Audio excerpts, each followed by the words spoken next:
My 15 LP and Emerald. No. Damn. Alright. Let me hop over to this. Alright. Peace. Adios. I have to cut off my face cam. And let me hop over there.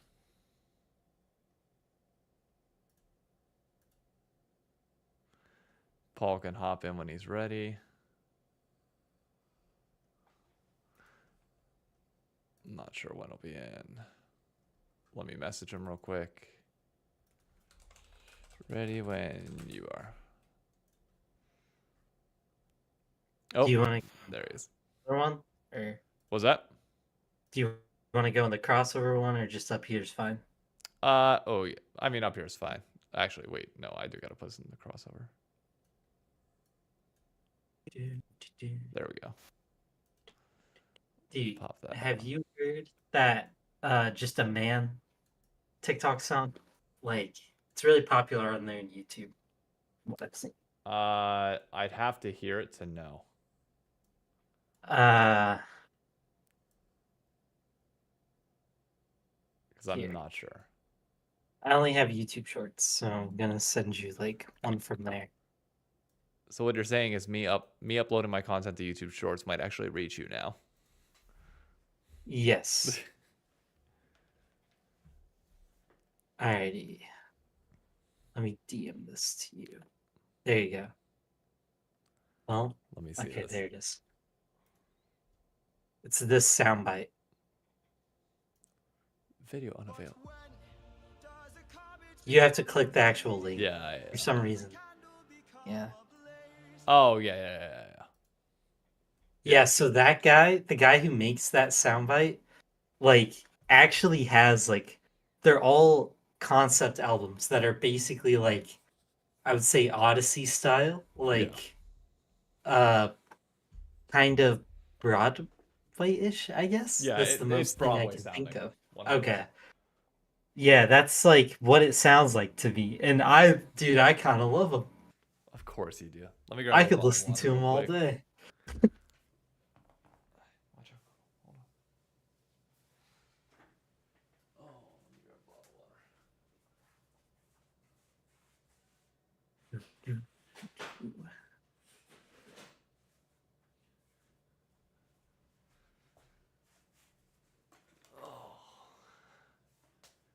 There we go.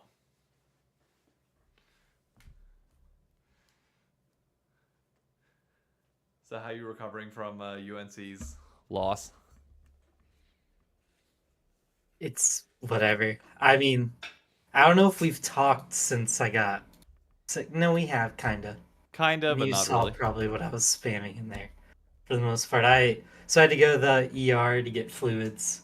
Jesus. Really, I could have gone to an urgent care, but I had to get fluids because I had some stomach bug and I couldn't hold any water down. Oh, gee, yeah. And so I got that. I got pills, and I got better.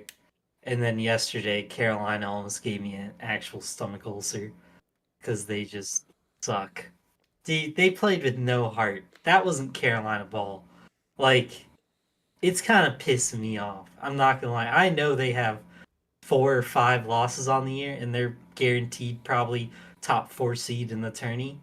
But there's something about watching them like have it down. It's probably just a downturn, but I'm mad the whole time. Yeah, I mean, but here's the thing: as long as they hit an upturn at the end of the year, I think it's fine. That's what I'm telling because that's what everybody bitched about with the Chiefs. That the Chiefs are this terrible team, and the Eagles were going through the same thing. And it was like, okay, well, here's the thing: one of these two, if not both, is bound to bounce back when it matters most, and then that's all that matters. And the Eagles, unfortunately, never bounce back. But the Chiefs, look where they are. So the same thing for you guys. Once you get to the ACC tournament, as long as you perform there, come in first, or even if you lose in the tournament, but like really deep in the tournament, you're fine. And the big thing about like ACC tournament is honestly like low key when you're a school like Carolina, like for most schools, right? They want to win their tourney to get in or whatever, or because it's prestigious. But like a blue blood in general, any blue blood doesn't care where they place. They're kind of just trying to see, have we gotten back to the level we need to be for the tourney? And then they're like, please nobody get injured. I beg of you, like, do not get hurt. If you feel like your hamstring is tightening, please sit on the bench. Yep. Because we need you. Because those tourneys playing back to back to back days are just so brutal. They're brutal, but they're so much fun. Oh They are my very god. fun. Like anybody that's ever played sports, like especially if you grew up playing soccer, you know, like those full day tournaments or like even golf, like those multiple day tournaments on the weekends, like you live for those. The one-off events, they're fun, they're fine. Same thing with like regular season. Second you get to those tournaments, shit is like, oh. Yeah. My favorite moments were like, you know that picture that they tweeted out for the LCS of like all the players sitting there in like the player meeting beforehand? Yeah. I know that like some of the players clearly hated it. FBI was literally sleeping, or I think Palafox was sleeping. One of the two, like literally like dozed off during it. Bro, those were so much fun for me. I love them. Not because like I'm excited to hear the damn rules, but it's like you're 12 hours before the event starts. Shit's about to go down, and like the adrenaline is like pumping through you, and like they're telling you the rules and everything, and like you're picturing like that first tee shot, which I still remember to this day. I topped my first tee shot in the first ever like major tournament that I played like that. Starters there, everybody's there. They do like the full, like in those tournaments, like they actually like look through your bag to make sure that you only have 14 clubs. I step up on the tee, nervous, ready to go, top at 15 yards. Everyone else in my group bombs it out like 260, and I had to pull out a 3-wood like right in front of me. But immediately afterwards, I striped the 3-wood down there and ended up making par on the hole. So I was fine afterwards. But like that first tee shot, bro, I was ready to end it all. I was like, nope, I'm done. This is worse than walking into high school with your pants down.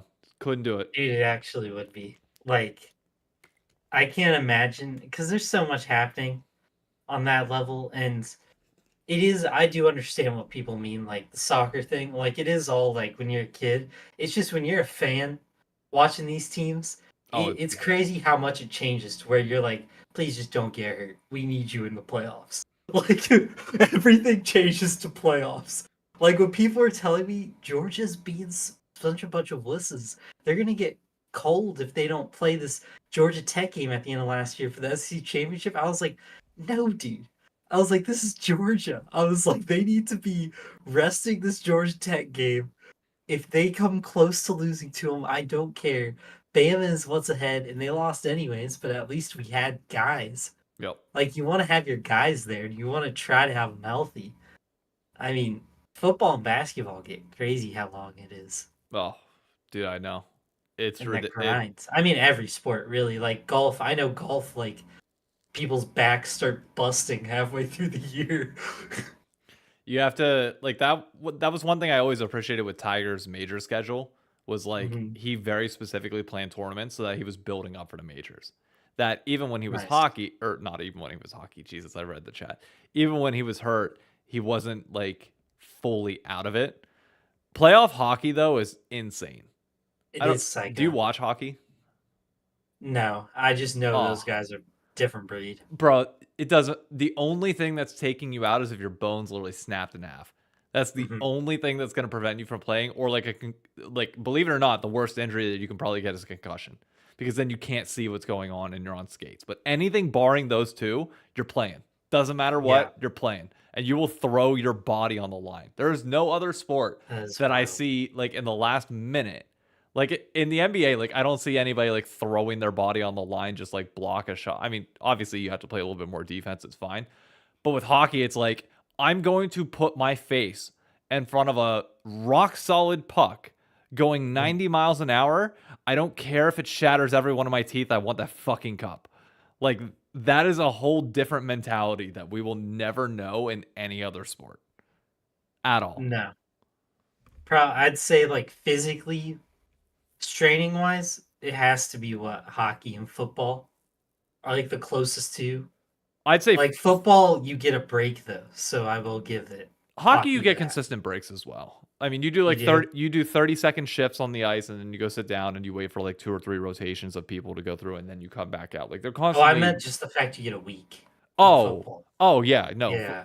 For that reason alone, though, I would say football is probably the hardest, purely because of the impacts that you have are way worse, and the constant stop go nature of things is I don't know. You're comparing CTE versus hockey players who seem relatively fine. I would argue CTE is worse. They're probably all messed up. Hockey and football dudes, they're probably all broken bones and stuff. Like, those football guys are just some wild dudes. Like, I don't know why. I don't know what possesses them, but it is the most electric sport you have. Yeah. For me, at least. Agreed. Speaking of mentally broken, though, we should probably talk about League of Legends and Cloud9. Yeah. You like that segue? Yes. They, What's wrong? What happened to C9? Where'd they go? Do you want to intro us before we talk about C9? Oh, yeah. Welcome, everybody, to the Crossover Podcast, episode, I think, like 112 or something like that. I don't know. It's in the title. You already clicked on the video if you're hearing this, so you already know. Anyways, we're talking about LCS now and C9 fans. Yeah. How you feeling? You feeling good? Are you mad, Birdie? Yeah. They're all sitting there probably going, "Are you mad?" Yeah. They're all, "Are you a little sad?" Okay. They're just so sad. It's like, okay, Birdie. I don't even know what you do if you're C9 right now, because like you just have to hope a new patch comes and you start to feel fine again. You gotta hope for a fucking coach. Yeah. And okay, to be very clear, before anybody listens to that and be like, "Oh no, this guy's an average armchair Redditor guy." Like, no, I'm not saying that Mithy needs to be fired. I'm saying you need somebody else besides Mithy also there. Yeah. How the fuck did you pay $900,000 for Jojopune and just completely forget about the rest of the fucking staff on the team that it takes to build that? Did we not just watch NRG win, knowing that coaching can give you advantages in various different areas? Yeah, I mean, I can't even dispute that. Like, NRG did literally just do that, and I'm happy with what NRG does. I was a little disappointed about this weekend, but that is something else to talk about. But it's like, looking at C9 right now, they honestly do just look like they have no clue what's going on. For some reason, Berserker has been caught by, at this point, I can't tell Vulcan is cursed. There is starting to become a sense of like every ADC he touches just becomes inarguably worse at the game. At least for now, yeah. Yeah, I don't know what's going on. Like, everyone he's playing with is getting worse. And it makes you kind of feel bad because Vulcan was a pretty good part of, I'd say he's a really good community engagement guy as far as pros go. And he tries to build a brand. So seeing a guy who's actually putting in a lot of effort on the, like, showing the game and playing the game side does kind of make you feel bad when he starts to kind of turn down, but I feel like he's probably the first piece they cut. It's weird because I'm trying to think back to Vulcan rosters now. So 2019 was clutch Vulcan, to which I'd say they overperformed and did well. Oh, he was great then. Yeah. I mean, they made it to Worlds 06, but yeah, hey, it is what it is. 2020 Cloud9 was unbelievable at the beginning. Mm-hmm. Like, best team in the league, maybe most dominant LCS team that's ever existed, probably. Mm-hmm. And then the fall off was pretty hard, and he had Sven as his ADC, who I would argue. I'm trying to think through your point of, does he actually make his ADCs worse? I would argue Sven got better when he went to C9 relative to where he was at the end of TSM, but he fell off pretty hard in the summer. It would have to be recently, like past 2. But even after that, though, I'm thinking, so 2021, he was still on C9. Mm-hmm. What happened there? No, what happened? When he left C9? He went to EG. No, he went to EG 2022, didn't he? We can look. I can look this up. 2021 he was definitely still with C9. 100%. Because this was before the Fudge Berserker era, which means that their ADC was still He Sven. played at C9 from 2019 to 2021. Then he went to EG in November 2021. Yeah, so he was with them. 2022, 2023. He was Yeah, so 2022 he goes with Danny. Danny levels up to be one of the best team fighting ADCs in the league, but unfortunately, obviously has the but you can't decline. blame on Vulcan. No, no. That's just a thing that happens. Prince again started off incredibly hot and just fell flat afterwards. So basically, the trend with him is that his ADCs come in, they pop off for a tiny bit, and then unfortunately, shit happens after that. Which is like even weirder because the past two, there hasn't even been the pop off period. Well, really, no, Prince had the pop off period. Well, Prince had it before he had Vulcan, though. The pop off period. Even at the beginning, he was like unanimous, like, oh my god, this dude's MVP. Like the first 9 summer. No, spring. Whenever they first. No, so I'm saying they didn't play in spring. He played with EG in spring. Oh, remember? Yeah, he got traded back to EG, like the Ayla. Oh, wow, I forgot about that. Yeah. Yeah, that just was what it was. Pretty sure that roster was what? Was that FBI? No, because FBI got traded to NRG. No, I meant the first spring roster of EG. No, Vulcan was FlyQuest at the beginning of spring, remember? There was the whole... It was FlyQuest, Vulcan, and then Ayla came in, or no? No, it was Ayla, FlyQuest, and Vulcan. Yeah, it was. Yeah, that's what it was. Vulcan was still there with JoJo,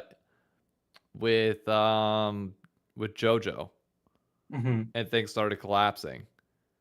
Who'd they have as there? Yeah, it was FBI in spring. It was FBI, Vulcan. The two of them didn't mesh well. Vulcan upgrades and goes with Prince, but Prince is already having his fall off. Yeah. Yeah, everybody started to see Prince falling off, so then Vulcan goes with him. And then Vulcan goes to now, what is it? Berserker, and... Berserker's the worst ADC in the league. Berserker's, falling off. Which is... It's really tough, though, the position that C9 is in, because... I can't say, hey, you need to cut Berserker. Like, we know his ceiling. Yeah. Like, you cannot get rid of Berserker. So the only guy you can really look at to cut, you can't cut Blabber or JoJo or Berserker. Those are probably 3 players who could potentially be the best in the league. Fudge does not look that bad to me. No. And so then it just falls to Vulcan, but I don't even know if getting rid of Vulcan fixes the problems that they're having. I don't think pinning it all on him fixes it. I'll be honest, I don't think it changed the players at all. I don't think you're going to get any better than this. Now, if there's like a clear chemistry issue that's causing a problem that we obviously from the outside in would not know about, then sure, like take action as you see fit. But in my mind, you got to have somebody other than Mithy. Yeah, you just need to add to your sports staff. You don't even need to fire. Personally, I'm not a fan of calling for Mithy's head, but I don't think he should be a head coach. I've seen enough from him as time has passed that like I'm not convinced in his ability to be a head coach. I'm convinced that he could probably be a good assistant, good analyst, as he's been in the past, but I just don't think as a head coach it's it. That's fair. But that doesn't mean I want him off of C9. I just want him in a different role. I don't think he's set up for success both within the role, nor is he like in the position where I would think that he's going to do incredibly well. Yeah. It's the old NFL thing. Like in league, we don't have OCs or we don't have coordinators, but there are assistant coaches who are great assistant coaches, just not great head coaches. So put him back at assistant. And then Khan does have a good point. Like JoJo and Blabber getting on the same page is like, that is a glaring thing. And I don't know what you do because they're both very, I'm not going to say high ego, but they are very like, they seem like they have a way they play.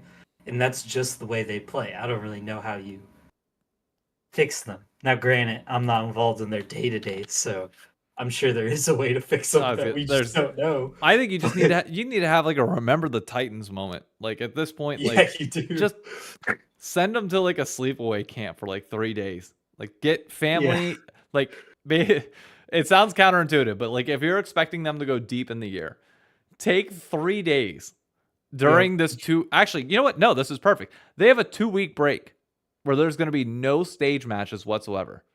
It's time to go to the Pitch Perfect 2, the Remember the Titans sleepaway camp for 3 days and fucking bond as a team. If you can't do these team building exercises with fluidity and you can't click, then we're not leaving until you do.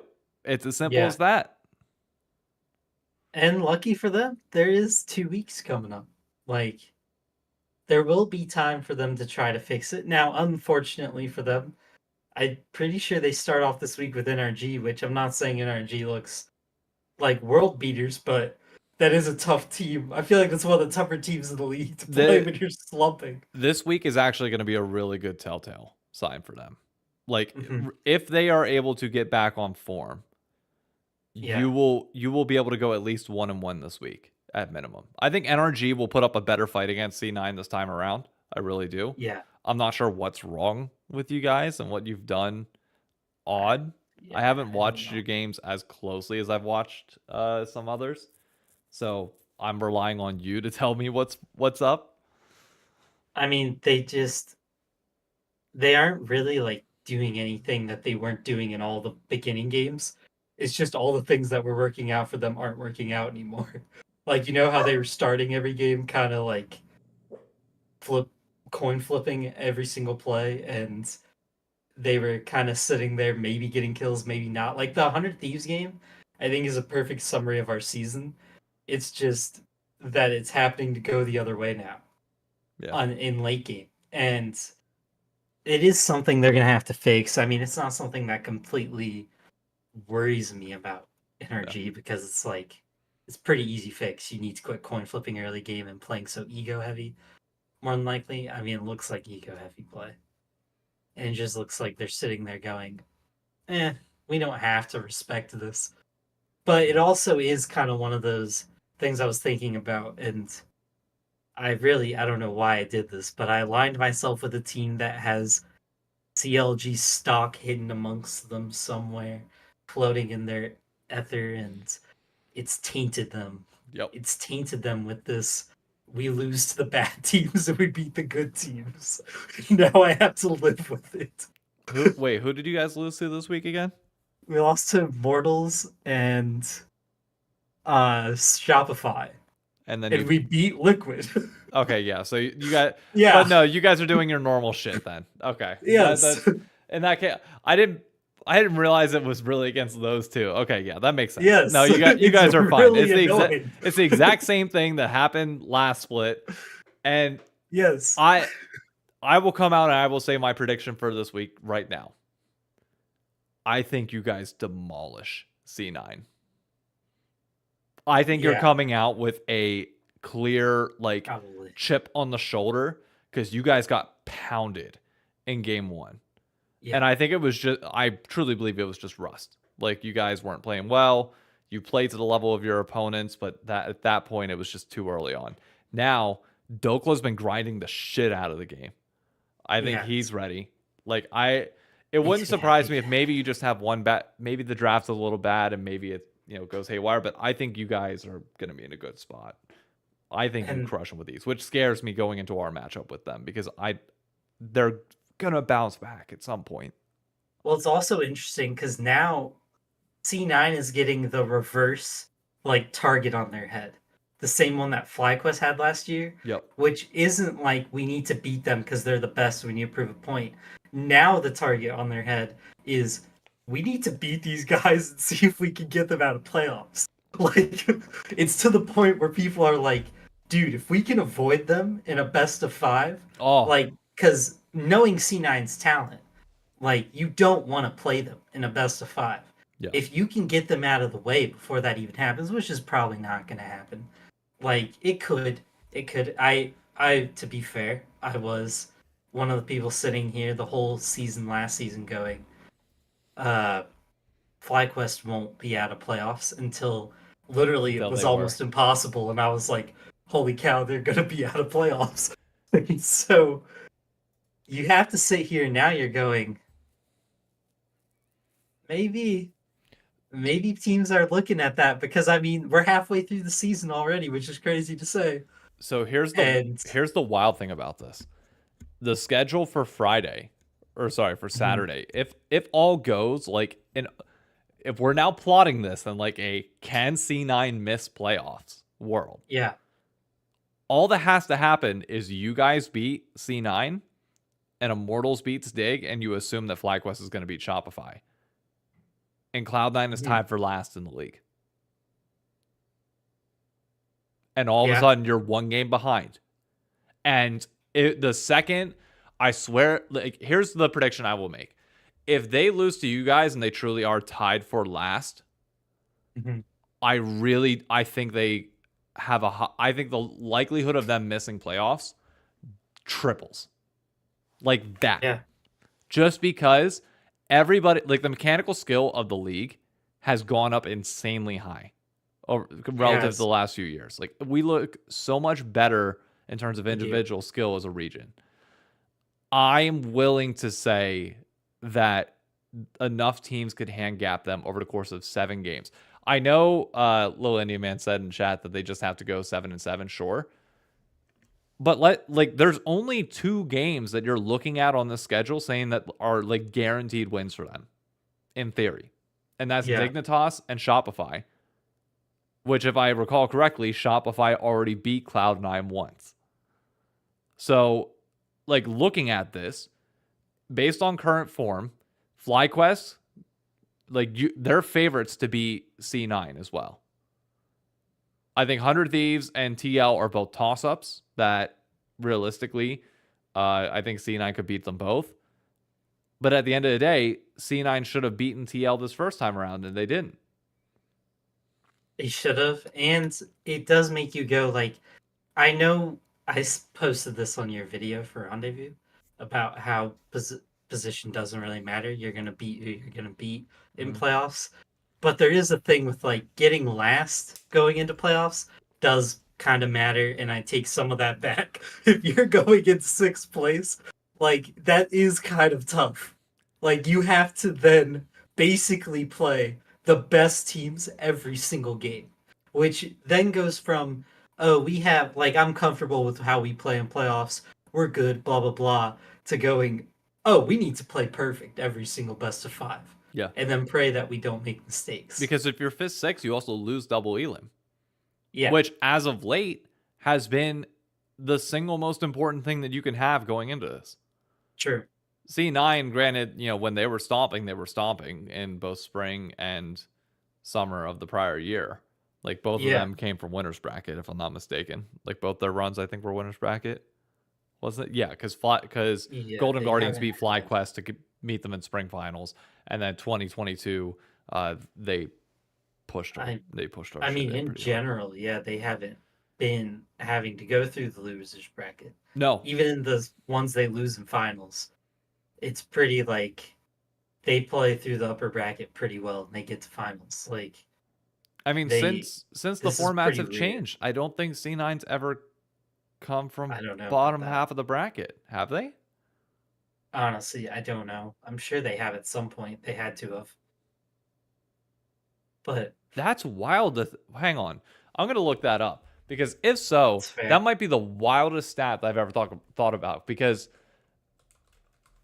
we never see. No, they definitely. No, it was 20. No, because there was a FlyQuest TSM final in double elim. No. I'm just talking Cloud9, purely Cloud9. I think the year they beat us in finals, I think we were. Oh, you're saying years they've won or something? Yeah, only the years that they've won since double elim has been a thing. Okay. Have they ever come back to do it? That is a good question. If they've ever had to make a comeback. LCS. C9 has won every year on the winner's side. Never been on the loser's side. Okay. Yeah. There you go. And that's 2022 was the only one that I was thinking about. Like, yeah, maybe that was, but no, we squeaked out a 3-2 win over EG to qualify. So yeah, like if there's anything that proves that point that I've always kind of felt about C9 post 2018, it's that when they collapse, they're done. Like when they get Mhm. hot, they're hot and they just stay like that. But when they fall apart, they're like T1 at MSI. Yeah. Like they're so good up until like they lose that best of 5 and then all of a sudden they get bitch slapped by BLG. Yeah.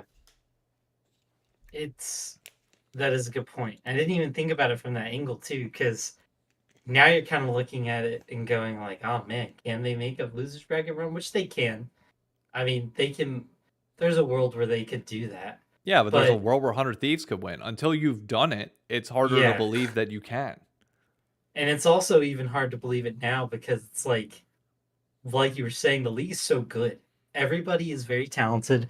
I think this year with the talent consolidation, it's definitely been noticeable that the games have been a bit more intense and everybody's a bit more even. I also think the rookies.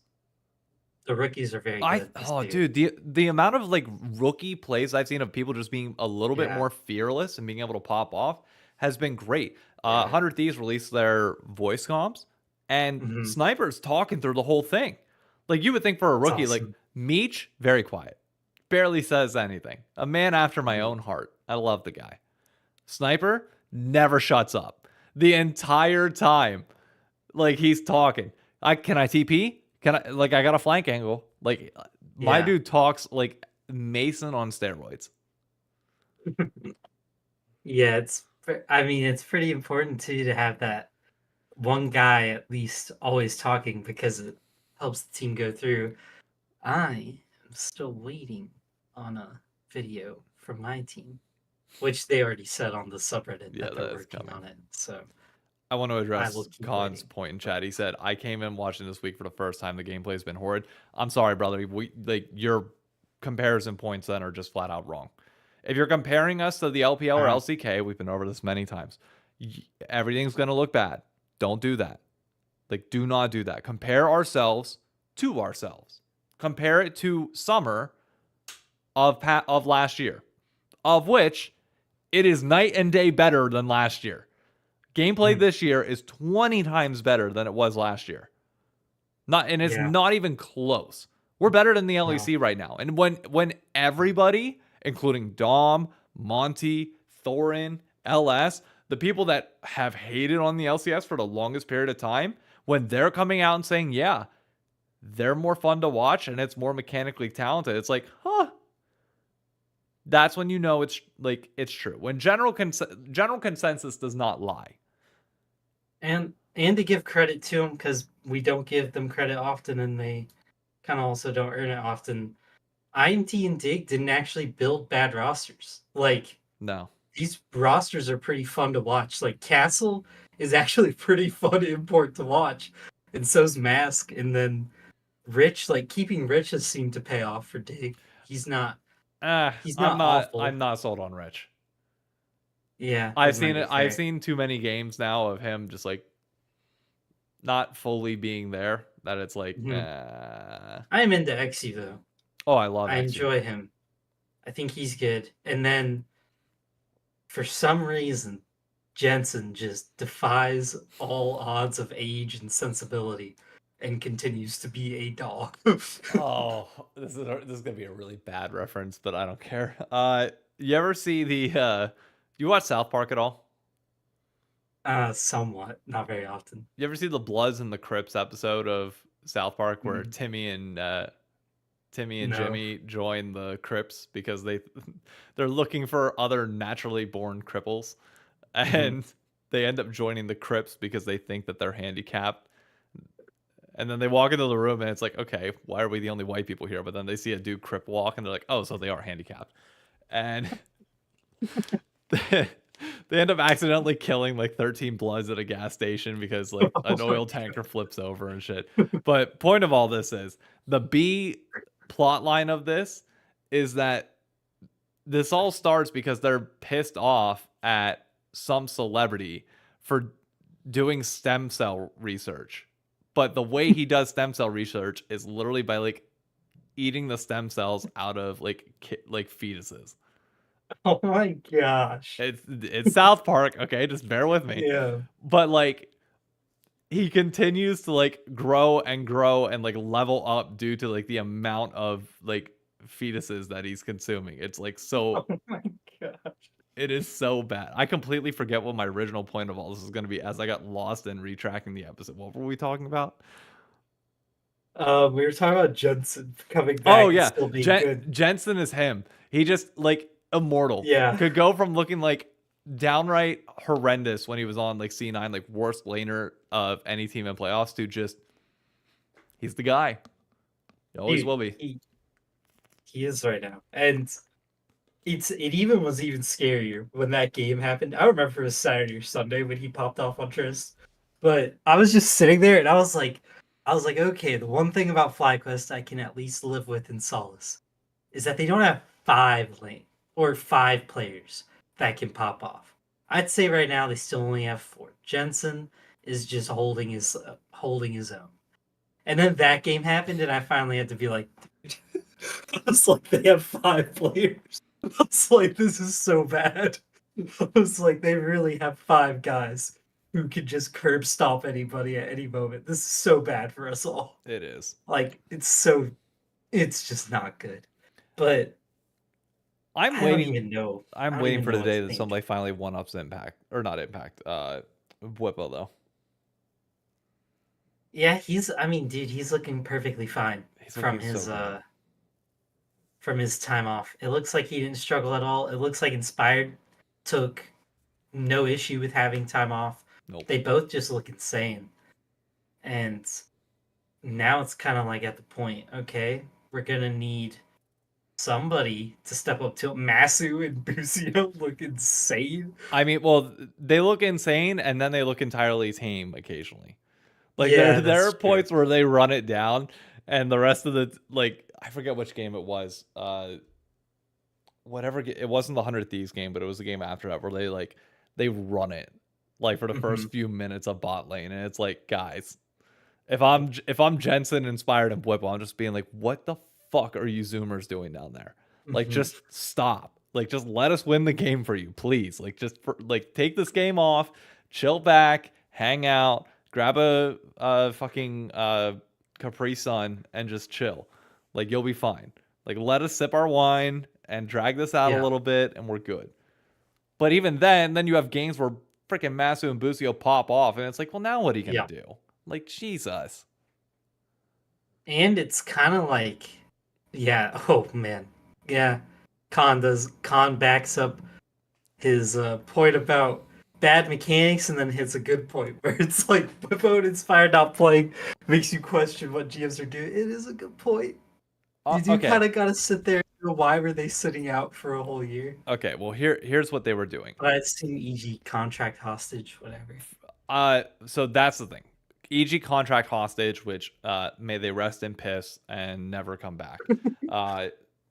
Like, EG can kindly go screw off. And luckily we don't have to deal with them ever again. Which, by the way, we'll get into the FlyQuest EG Valorant deal, which I want to talk about in a minute. Okay. But for bwipo, that's a wild one for me. But I guess TL, like, pivoted so hard with their roster that it was like, we're just going to go full team LCK. It's like, they went, whenever you get down those, like, mental rabbit holes that it's like, I need to do this. And you get so far down that you forget that, like, you feel like you've, like, 2000 IQ'd a situation. And then you realize, like, one fatal flaw, which is like, well, shit, what if one thing messes up and then the whole thing is screwed rather than having something that we could just swap out? It's like, I don't know why you go with Summit over bwipo. Like, sure, Summit's going to stomp lane, but we knew exactly what problem was going to come. But I guess that might have been, like, the condition to get Piosik to come over. But I don't know what other jungler they had as, like, backup. But I don't know. The fact that he's sitting out is more egregious to me than Inspired getting in contract jail. And yes, it was contract jail because they didn't want to pay Inspired the contract that they'd already signed. They could pay a rookie player the league minimum, and then they could bump down Inspired's pay because he wasn't starting. So they just had to pay him the whatever his, like, bench rate would be in his contract. They don't have to pay him the full amount, so they're not double dipping. Didn't they put a stupid, like, buyout on it? Yeah, and so they were just trying to get money for him. Yeah. So that's why that happened. Had there been rules where, like, you move a starter down to the bench and they've played a certain amount of games, are guaranteed their starting pay for the rest of the year. Yeah, Inspire would have started the entire time. Yeah. Which I can't like fully blame everybody for not wanting to do the buyout. I get it. Like it was probably a tougher time during that era. Oh yeah. So people weren't trying to buy out. But at the same time, I'm sitting here going, what about some of the contracts they have done? Like, it's just like, I don't know. And especially for TL, I don't see how TL didn't have the money to make or Inspired happen and buy out that contract because they have the money to do so much other stuff. They could. The fact they can't do that, like, I don't know. It was just a very odd thing to me that neither of them had a spot, and it is weird watching them and going, wow, these are two guys who really weren't in the league last year, and they're just getting back right to where they've always been in their career. Yep. Like, there's been no drop off, no issues.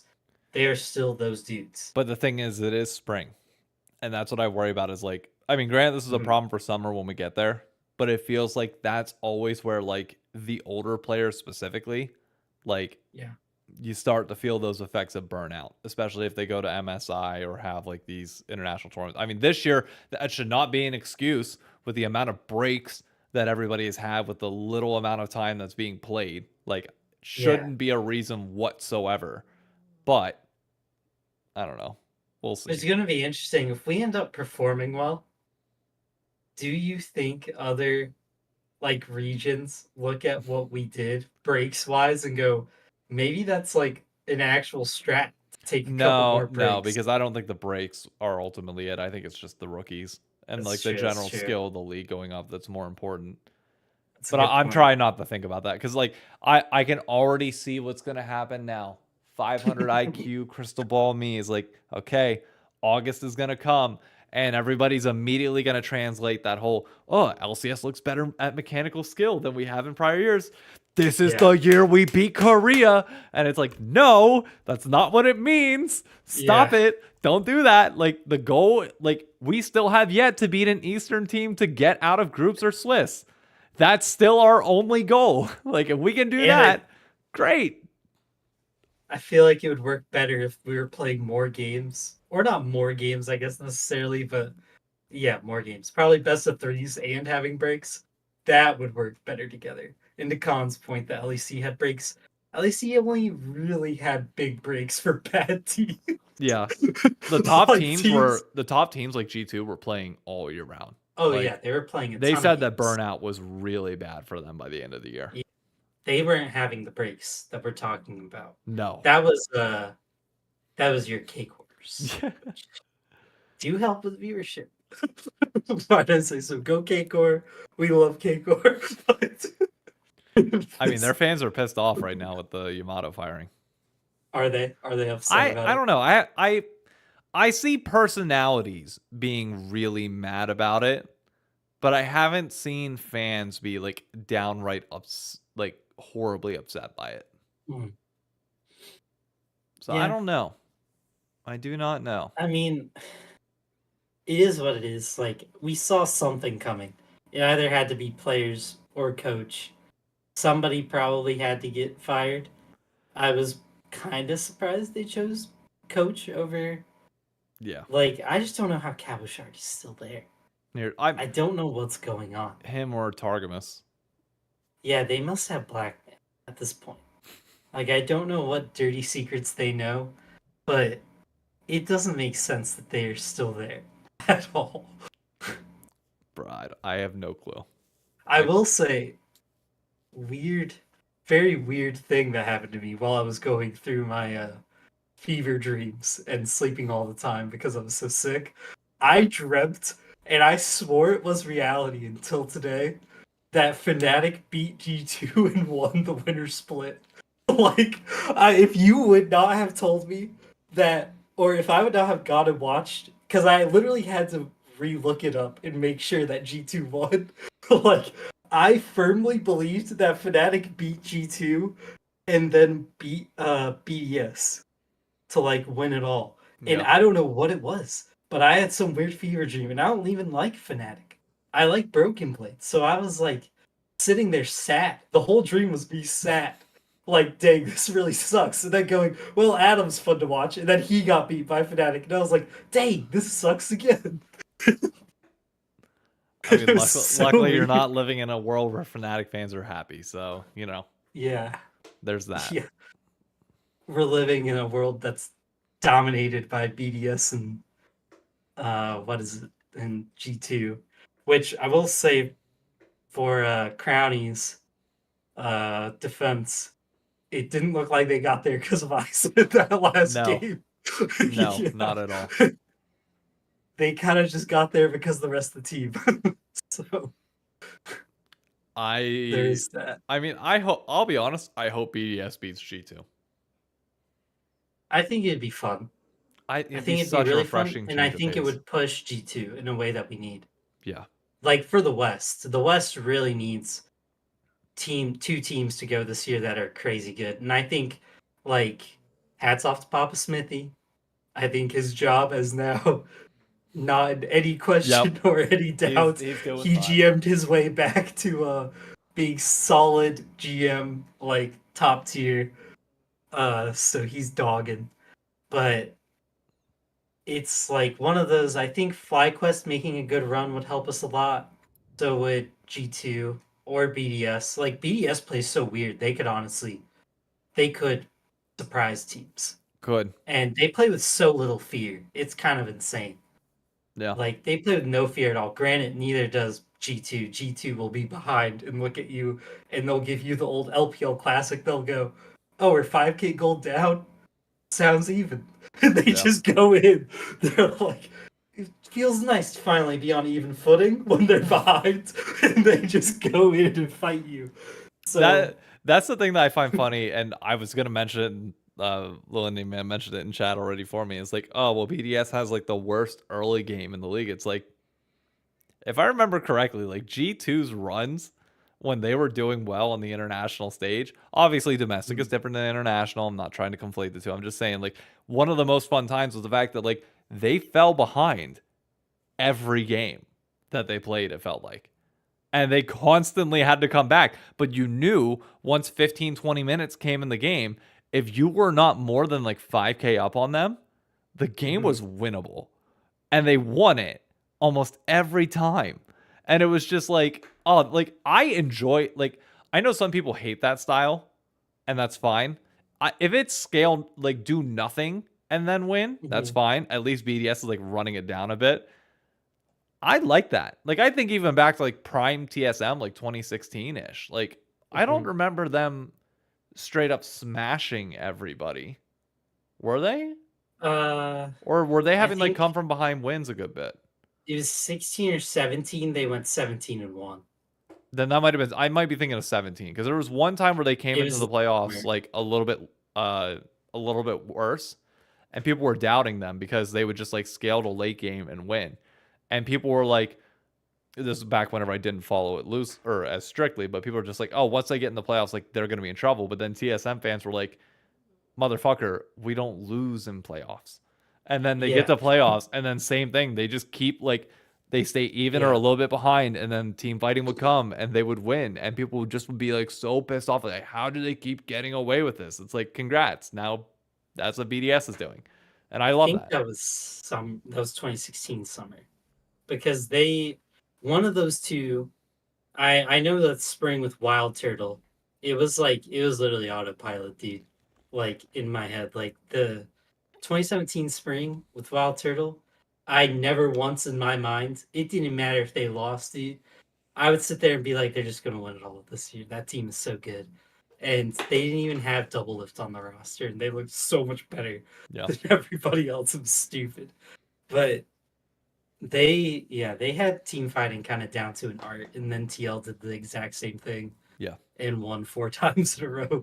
It's like if you can build a team that just has team fighting down to a science, it's so over for people, especially with good ADC play, which I mean G2 has. Like G2 has incredible ADC play. And Ice isn't bad. I know I said like he didn't win them that game, but he also isn't like losing that game. Yeah. He's not a big problem. And that's kind of why I'm like excited for FlyQuest, because Masu actually looks like one of those kids that it's like he's living up to the hype right now. And he's shown Lucio, we me. already know is. Yeah. The thing with Masu that I like that we talked about like 2 weeks ago was we wanted to see something from Yawn that would signal to us that you have the potential to be a GOAT in your role. Like, especially when you're young, like you need to have those pop off moments that like stick in people's minds. And we still haven't fully seen that from Yawn, even though he will now tell us to go, go suck a dick and fuck off, which I appreciate. Keep doing you, Yawn.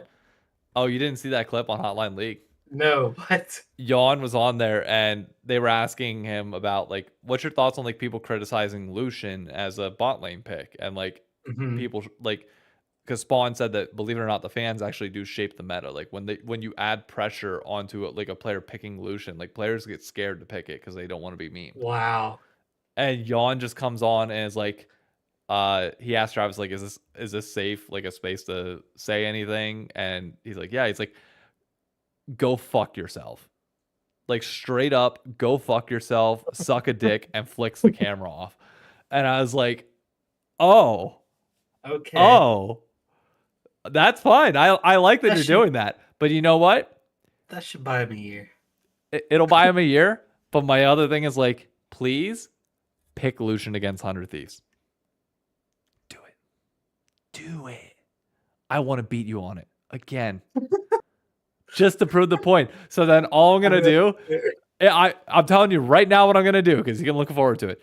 If we beat TL, I'm going to release a video immediately afterwards saying, go fuck yourself, suck a dick, and go fuck yourself. And just like, that's just going to be it. And it's just going to be like, maybe you shouldn't have told the fans to go fuck themselves.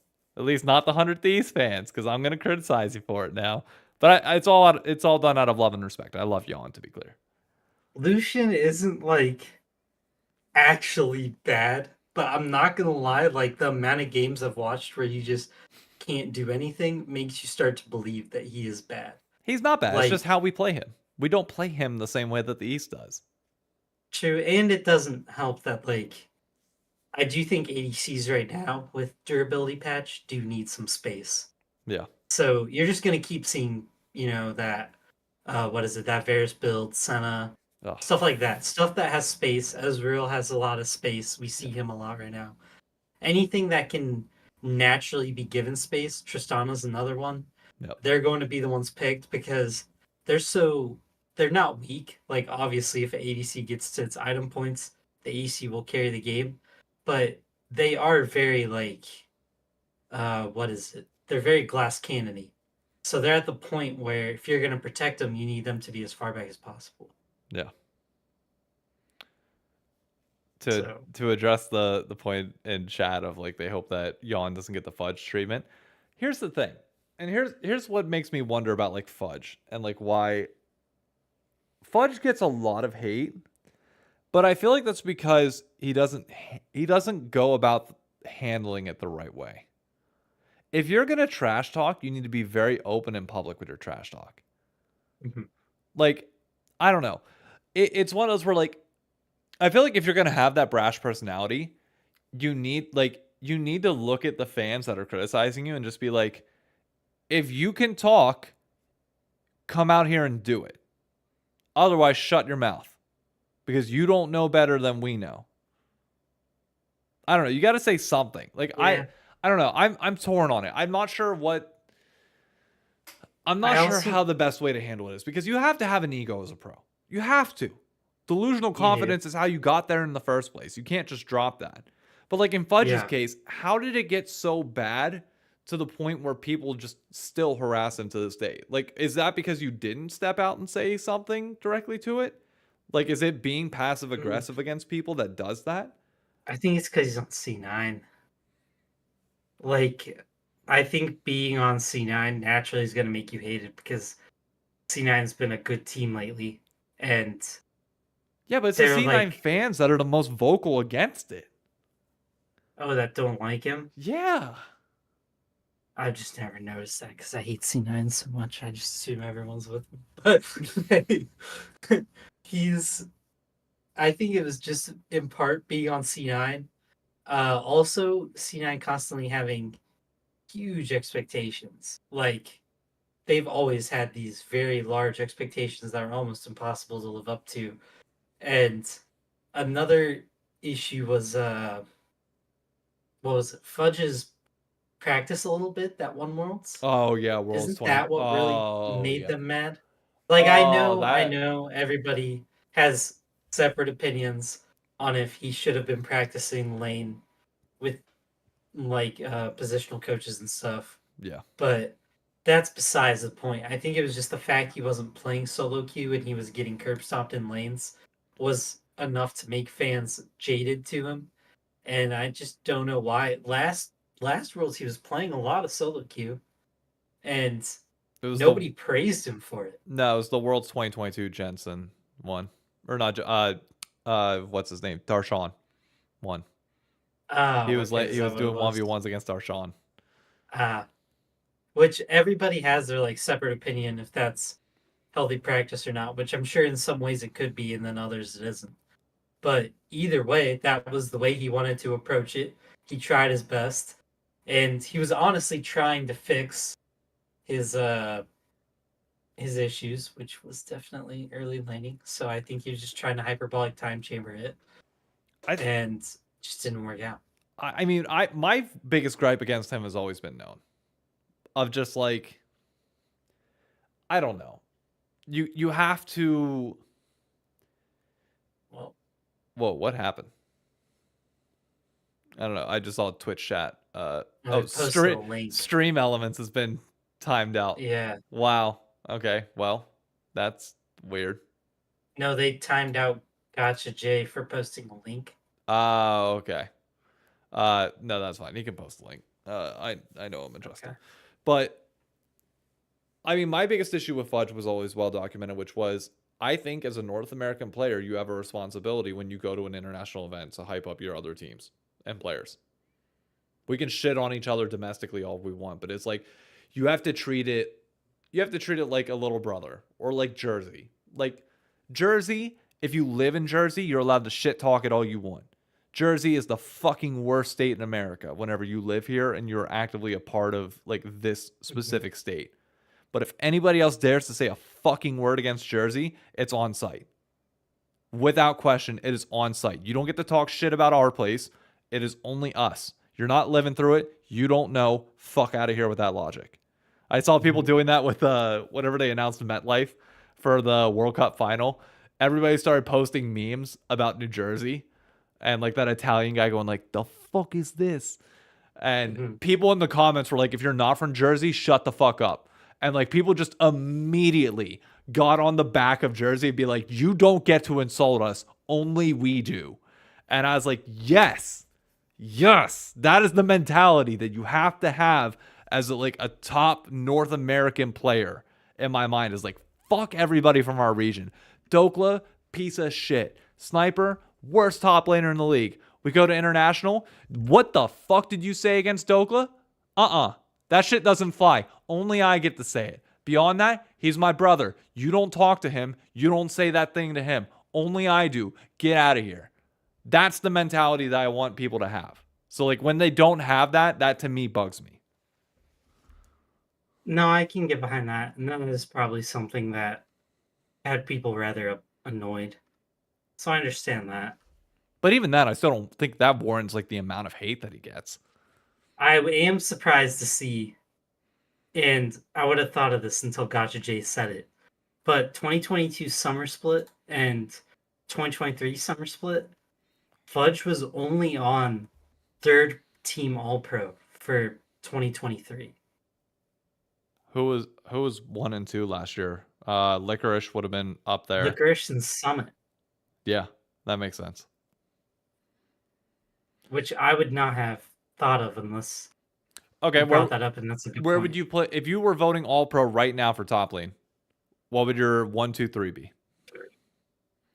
Right now for top lane, dude, I've been watching highlights. Everybody looks good. I would say number one would have to be bwipo. Yeah, it has to be bwipo. Bwipo's a mainstay. Bwipo's not making the flashiest plays, but he's making the most consistent. That's what makes him number one. And then, ooh, Yeah. two, you probably go Dokla, even though Dokla's had some low lows, but he's had some decent highs. I don't know if I'd even put Dokla there. Ah, man, everybody likes Impact. I've not been enjoying Impact this season. I think he's been decent, but I wouldn't say he's stand. The only top laner in my mind that has like really stood out for the LCS so far is bwipo.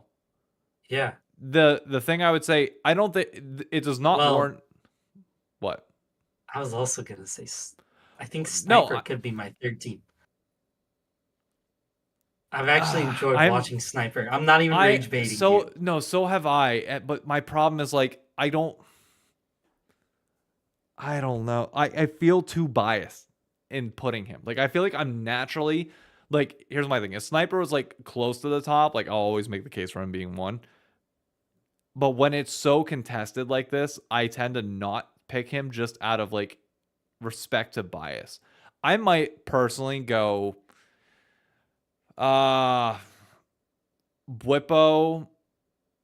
Impact, Castle. Okay. Impact has not looked that good but nobody's looked like, other than bwipo, I don't think anybody's looked phenomenal in top lane. I guess that's fair. Because like you're not going to put Fake God up there. You're not going to put Rich up there. I don't think the two of them have done anywhere close to enough to be up there. Fudge has been pretty decent. Like his laning phases are good, but like the team falls apart. I don't think you can put bwipo on there I don't think you can put Fudge on there if you don't put Impact. Like Impact has to be above Fudge in my mind. Mm-hmm. But then who else? Like Sniper, Castle. Am I missing something? So okay, if we agree bwipo won, then it's literally just between Fudge, Dokla, Sniper, and Castle. Fudge has a crazy KDA. What? Yeah. 3.67? Yeah. He's not the reason they're losing games. That's the whole thing. Like, it's the bot lane. The bot lane is collapsing, and then Blabber has some questionable engages at times. Like, Fudge is not the problem with that roster. That's Dude, okay, chat was going in on me for saying Sniper. That's crazy, because Sniper has third best KDA, third highest CS a minute. Wait, what? Really? After week one, he was the worst in the league, hands down. Are you serious? Yeah, his kill participation is terrible, though. Yeah. He's like second to last in kill participation. Yeah. But his kill share is the highest in the league. So whenever they win, he's getting, or well, not just whenever they win, he's getting the most amount of kills in the league for his team. Yeah. Wow. And his gold share is the highest in the league. With bwipo. He's tied with bwipo. That's actually kind of nuts. Because, again, week one, he was dead last in everything. His laning was, like, not good week one. He was getting pushed in pretty hard. And the reason why I think he has the lowest goal difference at 10, that's... His week one was so atrociously bad that the fact that he's actually bringing it up is pretty good. The reason why I don't think you can say Sniper is because, I don't know, week one just left such a clear mark in my mind that he has to overcome still. Second round robin, he can make a case for it, maybe. Would you rather have the highest goal difference at 10 top laner or the highest kill share top laner? Who's on a team that's tied for second right now? Depends. If you're playing tanks, you don't want kill share going top. Yeah, that's true. He's not playing tanks, though. He has been, actually. Well, he has been some games, but he's played Aatrox and Riven as well. His team fighting? No, his team fight's been good. Like this past week, his team fighting has been good. FlyQuest, that game there, you can't say anything really. Like, he was one auto away from solo killing bwipo. So that's like, and the game after that point, like we got quadra killed bot lane. So that's not on him. And then the other 2 games this week, his team fighting was really good. There were times, obviously, where he overextends and makes mistakes. Like, I'm not saying that he's perfect. I don't think anybody should. But I think he played that Olaf game, barring like the one time that he like really ran it down towards like top or towards the Baron pit. He like went a little bit too far. Beyond that, he's looked good. Impact has the most interesting one to me. Why? Because he averages the lowest assists a game, but has the 3rd best kill participation. Really? Yeah. Hey, Siege, thank you for the raid, man. I appreciate it. I feel like that's an interesting story. It you know is. what I mean? Like, you got to think that's got to be something. There's got to be something going on there. There is. Maybe he's averaging a lot of kills. I'm curious because somebody brought this up on Twitter the other day. Who do you think is, like, if you had to pick MVPs right now, who's your top 3 for MVP? Right now? Right now. bwipo. Probably Inspired is like second, even though that's kind of I don't think. See, that goes against my logic of MVP. If you're naming 2 players from FlyQuest, I don't think either of them are MVP then. Oh, I see what you mean, because they have to be valuable, whatever. Yeah, I just don't think it, like, I don't know. I don't think, like, there's nobody on FlyQuest that I'm looking at being like, yeah, they are a difference maker for that team right now. Like, hands down, bar none. I can go with what Jay is saying with contracts, and I think you guys are missing I think you guys are missing a very obvious one. That should be front runner right now. River. Yeah, probably. That's a very good point. River's playing very good. River's playing insane and elevating that team to a level that you would not expect. River's playing very good League of Legends.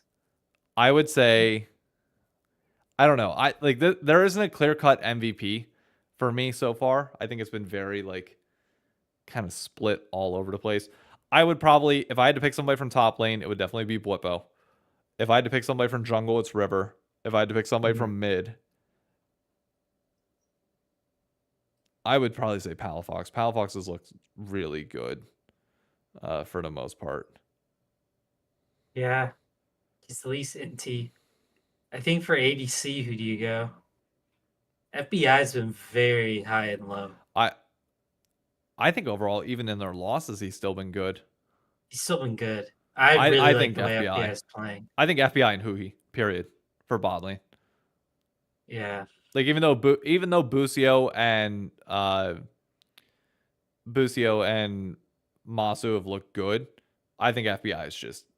I just didn't want to sound biased and say 3 guys from my team, but like I actually think they're playing insane. Like, really, I think what it's going to come down to for NRG is them just not running it early. They have this weird thing where they've been randomly turning off their brains.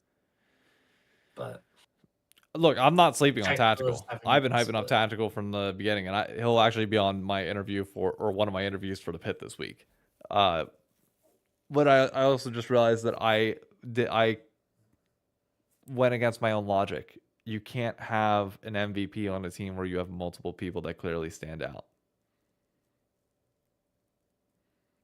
Because we said Palafox, FBI, and Huhi. Oh, a terrible stat. He has a good KDA. Whatever. I quoted a bunch of stats and you didn't like any of them about Impact. Something tells me you like TL. There's nobody on TL that I would put up for MVP right now. No. There's no. I just feel like he likes TL because he enjoys Impact. He enjoys Tactical. No, I'm just kidding.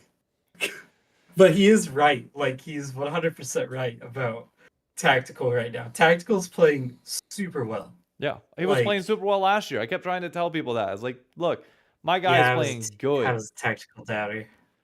That is my bad. You know what? I actually think I'm gonna swap. I think I'm gonna say if I had to order it right now, FBI number 1, River number 2, bwipo number 3. Or what? MVP. Oh. I mean, but I feel like somebody from FlyQuest could be MVP. Inspired or bwipo. Yeah, but I know that's you're my saying it's but just that's the my point. team. When you have Give a to shit. word it like somebody could be MVP, then they're not MVP. It should be clear cut standout. Like when you think of NRG, who's the best performing player on NRG right now? I mean, it's FBI. Exactly, and it's not even close. Like my dude's been popping off all split. Yes. You can make the argument for Huhi, but I think like FBI has just been head and shoulders above everybody else in his role Yes. at the moment. Masu's look good, to be clear, but again, they have those moments where they end.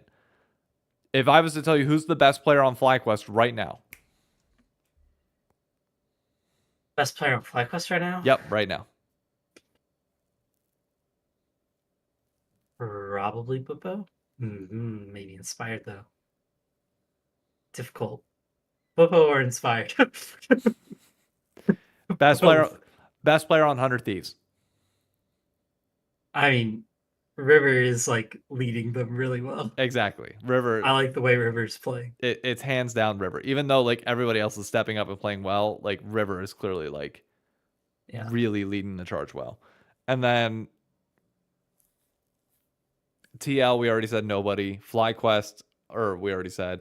C9, nobody. You could maybe point to Fudge, but even then it's like no. Like I'm sorry, expectations were too high for them.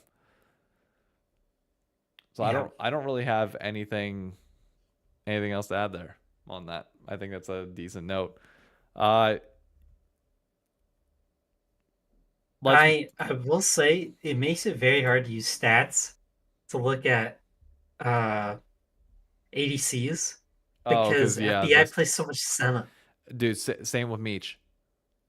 Same with Meech. Yeah, it makes it bad. So difficult. Like I know stats can't tell you everything, but there's also a real world where not everybody's watching every game down to the point where you're like really understanding how good some of these guys are in lanes. Yeah. Like you can only figure it out so much through team fights and stuff like that.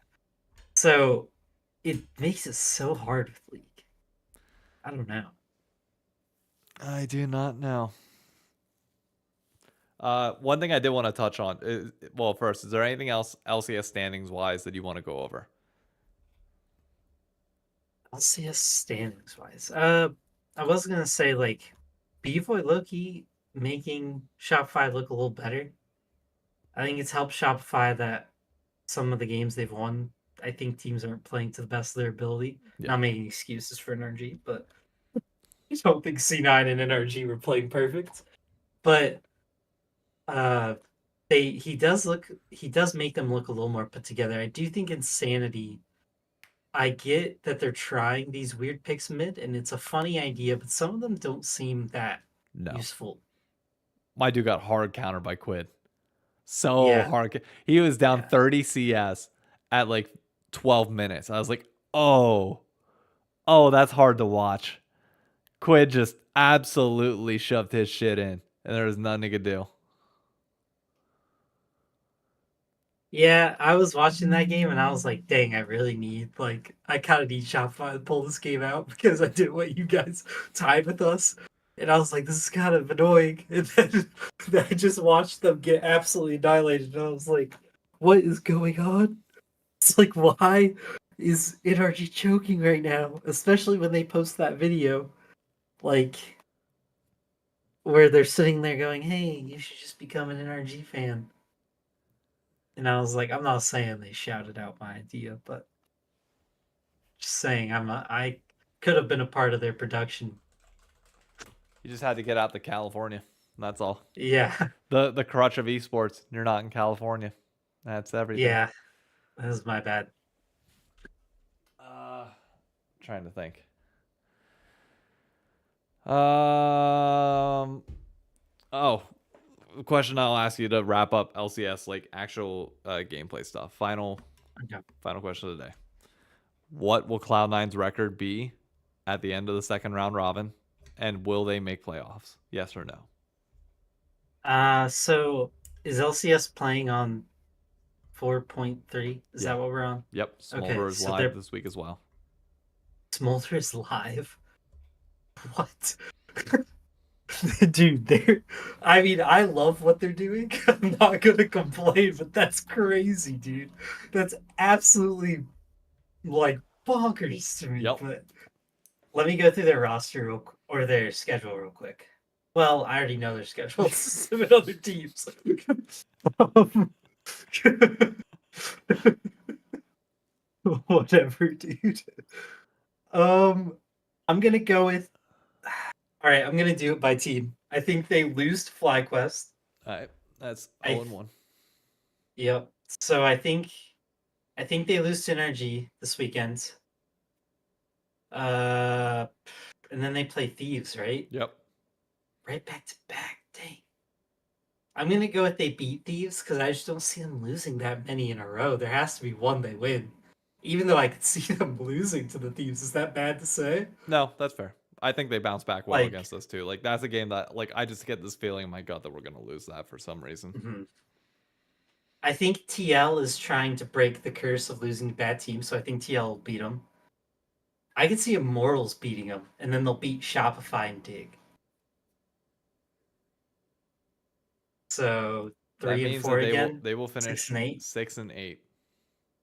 So I'm gonna do it this way. I'm gonna say my 6 and 8 is true to me because I don't see them beating FlyQuest, NRG, or TL. I Okay. think those three are like really difficult for C9 to beat in their current form. Uh, I see them splitting 100 Thieves and Immortals. Yeah, in one If way I'm or being another. honest, Yeah. yeah, they're splitting that, and they should beat Shopify and Dig, but they could also lose to one of those and then beat one of the teams that I don't think they should of the other three. So that's another split you could do, But and you splitting it think in that way puts them at 3 and 4. three Yeah, and four regardless is the record you're gonna go with. yes, I think they go 2 and 3 against FlyQuest, NRG, Liquid, Shopify, Dig, and then I think they go 1 and 1 against Immortals and 100 Thieves, putting them at 3 and 4. All right. So do you think 6-8 is enough to make playoffs? Mm, probably. Yeah, 6 and 8's enough. If they win 3 more games, I think they're in.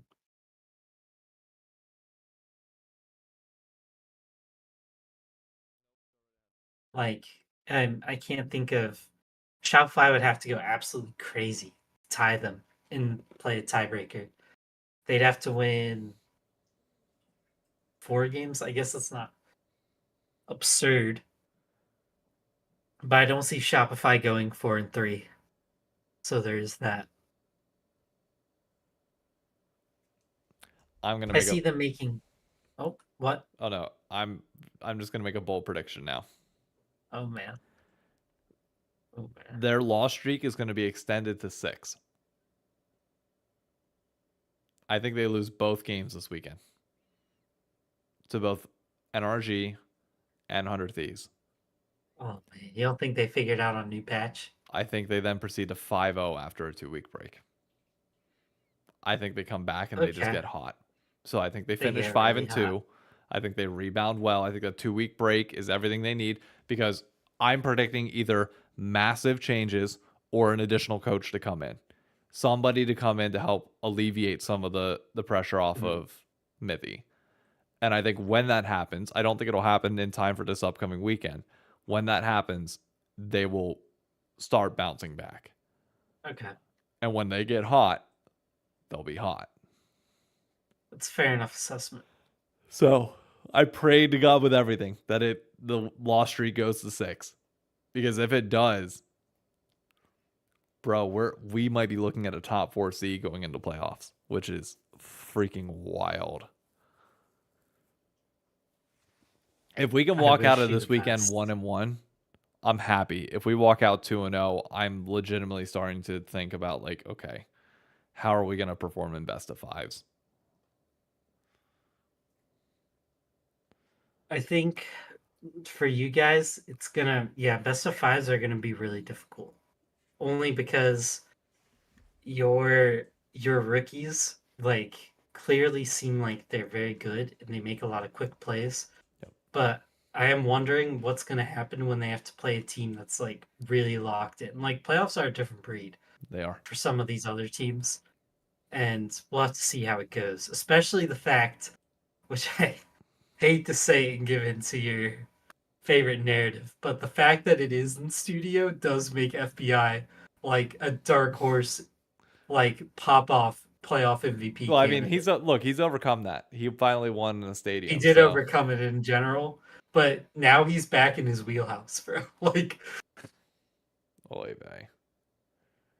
and who he FBI in playoffs and Dokla playing like perma focused and locked in, we're gonna need. And You guys are going to be I cooking. do think it'll be pretty good. Yeah. Now FlyQuest as well, though. They're basic. I mean, they're right up there with us. The only thing we have on them is that we beat them. That's about it. Other than that, we can proudly say that we choke more than them. Yeah. I don't know. We will see. Final thing I wanted to touch on, then we can end this because it's already been an hour and 20 minutes, is for those that missed the news, FlyQuest apparently got rejected for Valorant Champions Tour. Oh, wow. But it's for a way that I'm sitting here wondering what the hell is FlyQuest management thinking, in the sense that they tried to buy Evil Geniuses, the brand. Basically, like what you would do is the same thing that like bigger companies do in general. You buy the brand, you get rid of it, and you salvage it for parts in a way. It's like a used car. You're buying it, you just need a few things from it, but you got to buy the whole thing. It's fine. You got it for cheap, whatever. Did they really think that was going to work to get them into VCT? When Riot has explicitly said we will not, like, these spots cannot be bought. They are partnerships through Riot. They are in collaboration with us. Like, did you think that Riot was just going to let that happen? Because Riot's going to look at you and be like, if you do that here, what? Somebody comes in and buys out, like the Saudis come in and just say, "Oh, we're going to buy out every European Valorant team." Yeah. But because we bought them, we bought the org, we get the spot. It's like, no, that's not how it works. I don't know why they thought they could pull a fast one on Riot there. That like blows my mind that that was the case. And maybe that's not like that wasn't the intention, and maybe like that's just like the article being worded in like an inflammatory manner for no reason. But like after I got more information on that, I was like, why? Seems like such a bad decision. Like, what do you think? Like, you possibly like also kill good grace with Riot if you do anything dumb there. Yeah, you definitely do. I think you do as well. It's a business relationship. You have to maintain images. That's how all this works. I mean, it's an interesting move from them. I don't blame them for thinking of it. It's not like it's not a bad idea if it works. But the fact it didn't, then it all of a sudden gets awkward. Also, don't forget there's no live crowd for the LCS this weekend. Why? What? We're in a side studio within Riot Games this week because Valorant's back and they get the arena. We're playing in front of no fans in a side stage area. What happened? Are they doing that every week? Every week that LCS and Valorant are both on. Yeah. How often is that going to happen? A lot? There's a reason why they took that 2-week break. But, you know, we didn't swap to weekends because of priority with them at all. Oh, no. Oh, no is right. That's not good. No. It's not good at all. I'm really curious to see how this goes. And I would just say, like, blows my fucking mind that Riot hasn't developed a second studio at this point. You are trying to get multiple esports to be at that level. And you didn't, like, you invested money into that Riot esports network instead of building out a second fucking physical location. Are you dumb?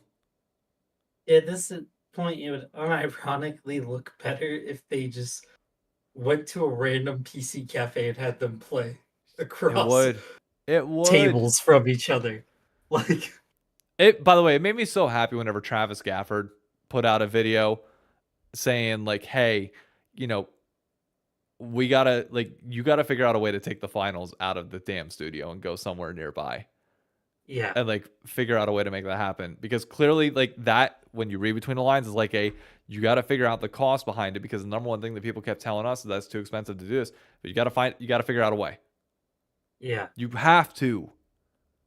So I don't know what like, and it sucks too, because I know like, again, people seem to be getting pissy with this whenever you make comments about like what Riot should be doing to like grow and expand. It's like, oh, people just lost their jobs. It's like, guys, we gotta yeah, focus on growing here. Like, we're what, a week and a half, 2 weeks removed from that. Like, it's time to focus on how we get out of this on the other side. Riot needs a second studio now. Build it on the yeah. East Because Coast.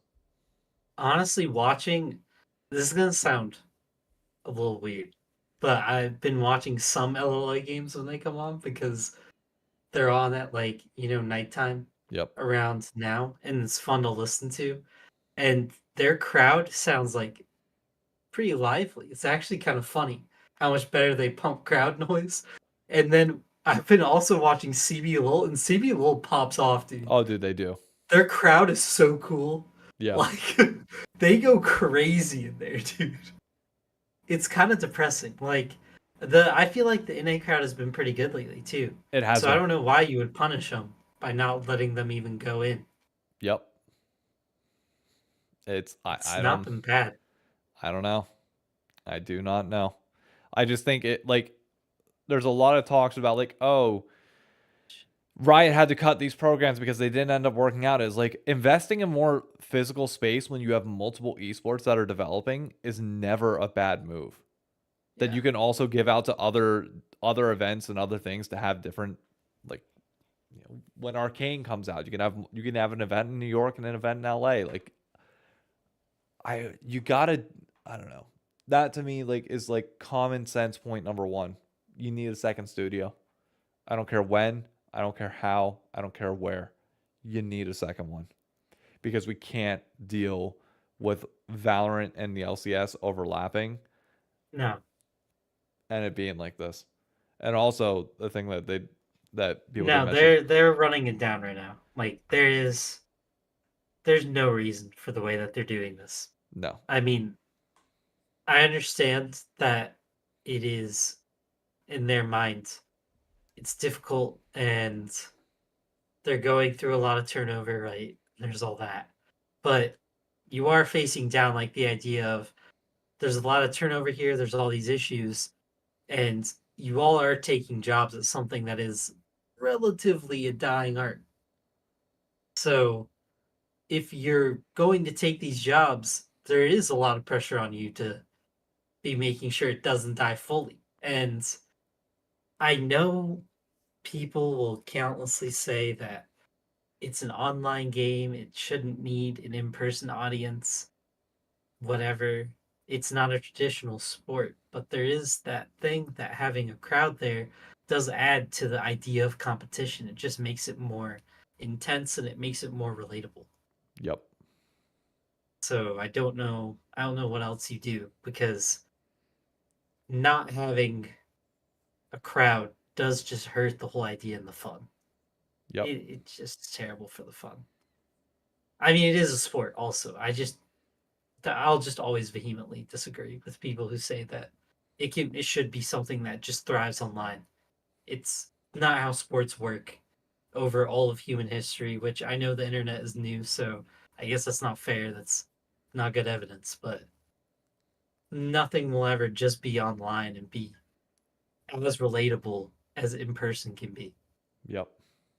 Physicality is something that has been with humans for thousands, millions, whatever years. Yep. So And it ain't going away anytime soon. no, no, Cali doesn't go away. Banging's too good. Just how it is. Not to be crass, no, but Jesus. All right. Any final words before I wrap this up? No, just no. I shouldn't say no and then have final words. So, oh, I lied. I'm taking back my no. Yes, I'm watching the Disney Plus thing of Animal Kingdom Animals. If you enjoy Disney, that is a pretty good watch. I find it fun. I am endorsing it. Dave is not. Today's been a big day for Disney that Dave can't say anything on. Disney, I'm having a good time. I'm a big Disney believer and truther, so I'm enjoying life. And Disney, certainly, I will say this. Disney has heard that Universal's opening another theme park. And I think Disney does have a plan. I think they're drawing something up. I think they're prepping some things. I don't know what those things are, and I choose to not know because I hate knowing business plans. It's like 20 years into the future. I just want to know what's about to come within two. So I'm pretty excited. I think they're on pace. And on that note, thank you, Mickey Mouse, for signing my paychecks. I didn't say a word. I'm going to keep at that. That's it for us on the Crossover Podcast this week. Be sure to follow this channel, whether you're watching on YouTube or Spotify. Drop a like, give us a 5-star rating if you're on Spotify. Be sure to follow Paul on Twitter at 23TarHeels50, myself at DShynock, and we will catch you all on the next stream, the next episode. I'll be live on Saturday for live views of the LCS, and maybe Friday night for some games. I don't know yet. We'll see. I'll keep you posted. Anyways, adios. Have a good one. Bye-bye.